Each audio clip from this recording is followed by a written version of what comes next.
देवी उमा का हिमवान के हृदय तथा मैना के गर्भ में आना, गर्भस्थ देवी का देवताओं के द्वारा स्तवन, उनका दिव्य रूप में प्रादुर्भाव, माता मैना से बातचीत तथा नवजात कन्या के रूप में परिवर्तित होना। ब्रह्मा जी कहते हैं, नारद, तदनंतर मैना और हिमालय आदर पूर्वक देव कार्य की सिद्धि के लिए कन्या प्राप्ति के हेतु वहां जगजननी भगवती उमा का चिंतन करने लगे, जो प्रसन्न होने पर संपूर्ण अभीष्ट वस्तुओं को देने वाली हैं। वे महेश्वरी उमा अपने पूर्ण अंश से गिरिराज हिमवान के चित्त में प्रविष्ट हुई।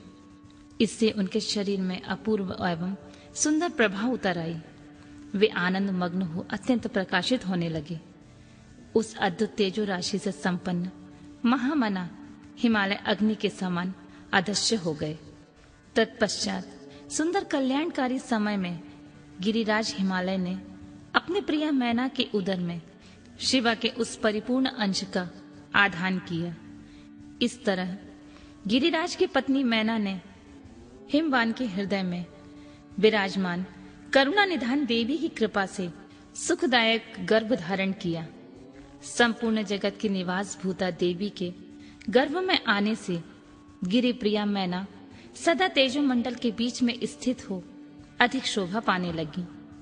अपनी प्रिया शुभांगी मैना को देखकर गिरिराज हिमवान बड़ी प्रसन्नता का अनुभव करने लगे। गर्भ में जगदम्बा के आ जाने से वे महान तेज से संपन्न हो गई थीं।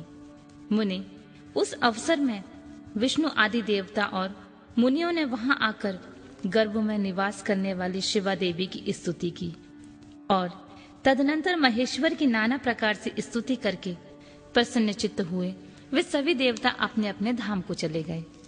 जब 9वां महीना बीत गया और 10वां महीना पूरा हो चला, तब जगदम्बिका कालिका ने समय पूर्ण होने पर गर्भस्थ शिशु की जो गति होती है उसी को धारण किया, अर्थात जन्म ले लिया। उस अवसर पर आद्या शक्ति सती साध्वी शिवा पहले मैना के सामने अपने ही रूप में प्रकट हुई।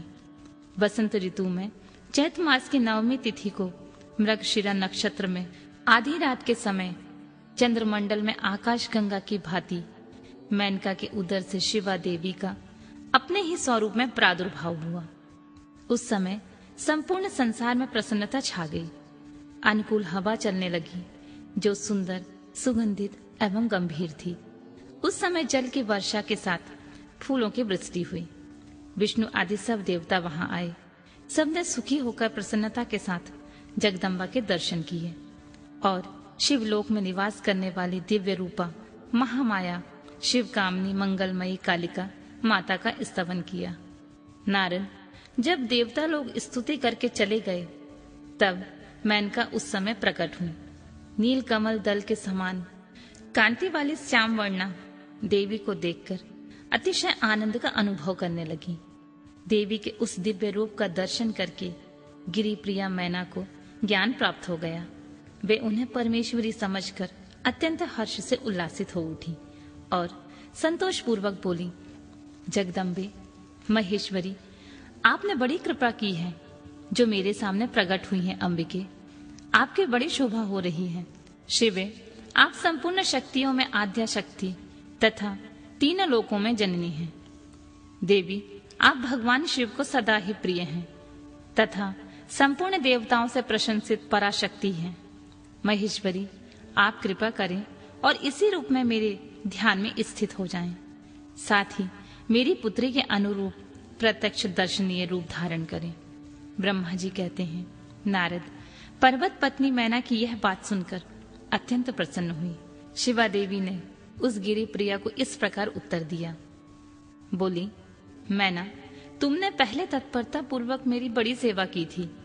उस समय तुम्हारी भक्ति से मैं प्रसन्न हो मैं वर देने के लिए तुम्हारे निकट आई। वर मांगो। मेरी इस वाणी को सुनकर तुमने जो वर मांगा है वह इस प्रकार है, महादेवी, आप मेरी पुत्री हो जाएं और देवताओं के हित साधन करें। तब मैंने तथास्तु कहकर तुम्हें सादर यह वर दे दिया और मैं अपने धाम को चली गई। गिरि कामिनी, उस वर के अनुसार समय पाकर आज मैं तुम्हारी पुत्री हुई हूँ। आज मैंने जो दिव्य रूप का दर्शन कराया है इसका उद्देश्य इतना ही है कि तुम्हें मेरे स्वरूप का स्मरण हो जाए। अन्यथा मनुष्य रूप में प्रकट होने पर मेरे विषय में तुम अनजान ही बनी रहती। अब तुम दोनों दंपति पुत्री भाव से अथवा दिव्य भाव से मेरा निरंतर चिंतन करते हुए मुझ में स्नेह रखो। इससे मेरी उत्तम गति प्राप्त होगी। मैं पृथ्वी पर अद्भुत लीला करके देवताओं का कार्य सिद्ध करूंगी, भगवान शंभु की पत्नी होंगी और सज्जनों का संकट से उद्धार करूंगी। ऐसा कहकर जगत माता शिवा चुप हो गईं और उसी क्षण माता को देखते देखते प्रसन्नता पूर्वक नवजात पुत्री के रूप में परिवर्तित हो गईं।